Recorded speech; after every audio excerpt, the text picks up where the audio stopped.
The one thing that I think everyone should understand about these dogs, the one thing that I think most people sometimes neglect about, I mean, people know about it, but they use it more as kind of like cool points rather than something that they should keep in mind.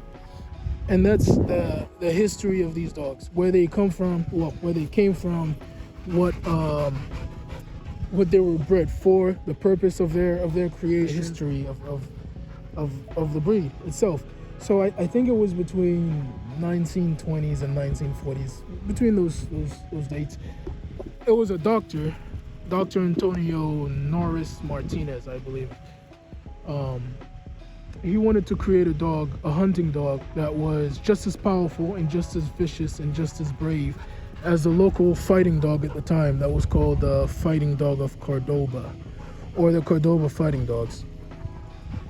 That could also hunt in pack. The reason why he wanted to do that instead of using the Cordoba Fighting Dogs is because those dogs, the fighting dogs, were so vicious that a lot of the times, from what I've seen, well, not what I've seen, but from what I've read online and what I've heard from other people talking about them, a lot of the time after they would breed with a female, the males would then turn around and either try to or successfully kill the female. Those dogs they weren't friendly dogs. They were vicious dogs. They were powerful dogs. They could do a lot of damage in a short period of time.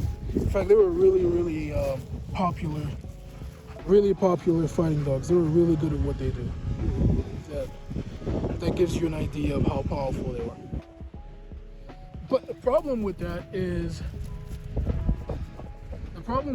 because they were so vicious and so kind of focused on fighting, they weren't good to hunt with in packs, because they were more interested in killing each other than they were in kind of the quarry that they're supposed to be engaging with, right? Good boy.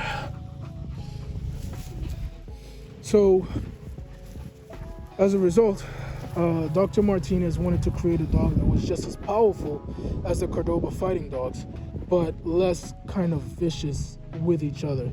So he wanted to create a dog that could get along with each other, get along with other dogs relatively enough for them to hunt together and run together and stuff like that. But Dr. Martinez didn't do that by himself. He had a brother that was also just as equally involved in the creation of the doggos as he was. I don't know exactly who initiated it, but I know it was the two of them that worked together. And his brother was a little bit different than Dr. Martinez in that his brother believed that fighting is and has to be part of the dog's history. In fact, he used the ring, the box, whatever you want to call it, to test his dogs and determine whether or not, a certain individual in his program is worthy enough to be considered a Dogo Argentino. Even if they looked identical to a Dogo, if they couldn't fight or they weren't willing to fight, he would remove them from his program because they weren't Dogos, in his opinion.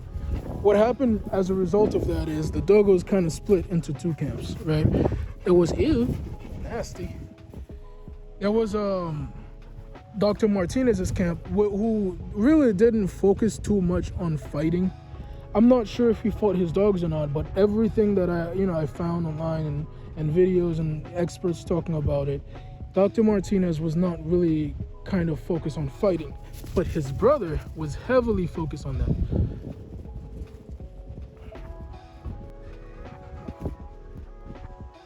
And because of that, because of how kind of divided the breed was, well, they weren't really divided. It wasn't like, well, from what I could find, it wasn't like beef between brothers. Like one brother was doing something that another brother didn't accept or didn't agree with, so they had problems. That's not from the research that I've made. That's not the sense that I got. It's just kind of they just kind of did their own thing and let the other one did whatever they wanted to do, for the most part, right? But the breed itself was divided between dogs that had fighting, bloodline, very, very hot bloodlines, and dogs that didn't, right?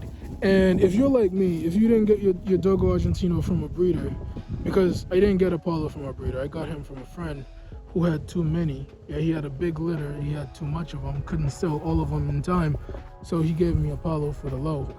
If you're like me, you don't necessarily know, the pedigree of your dog, not necessarily, you don't know kind of the lineage of your dog.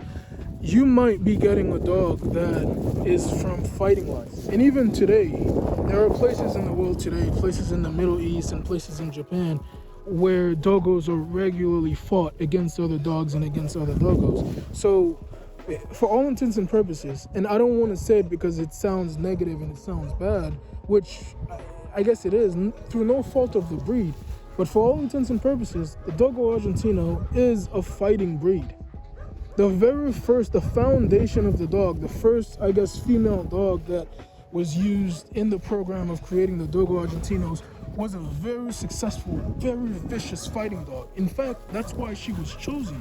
She was chosen because of how successful she was in the ring and how vicious and merciless she was.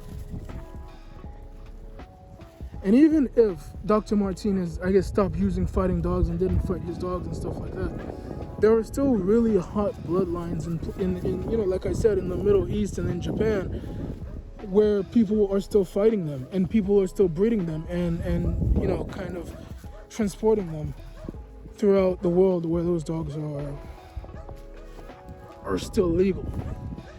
And the reason why I say all that is to give people kind of an understanding of what these dogs are and what they're capable of. Because if you have young children in your house, or you have another dog, or you have women in your house, and you bring a Dogo Argentino in your house because you think they're cool and they're big and powerful and, you know, it's like a status thing. Come on, boy, come. And you have no control over that dog can do some real damage, and they might be inclined to do so because of their history. So that's something that, you know, if you're considering getting a doggo, that's something that you need to understand, is the history of these dogs and how their history and fighting are kind of, you know, there was a lot of fighting and a lot of conflict in the creation of these dogs. They came from fighting dogs. They were fought regularly. And then even still today in places like the Middle East, and some countries in the Middle East and some places in Japan, they are still fought regularly. And it's also because they're really, really good at it. And because of that, they are some of the most dominant, some of the most confident dogs that I've ever seen in my life. And some of the most strong-willed dog. In fact, you know, in my own personal experience, this might only apply, let me just say this might only apply to me and Apollo. But from my personal experience, Apollo is the most strong-willed dog, not the most confident, but the most dominant dog that I've ever had. You know, I compare him to my Malamute because my Malamute is the most confident dog that I've ever had. But he's not nearly as dominant as Apollo.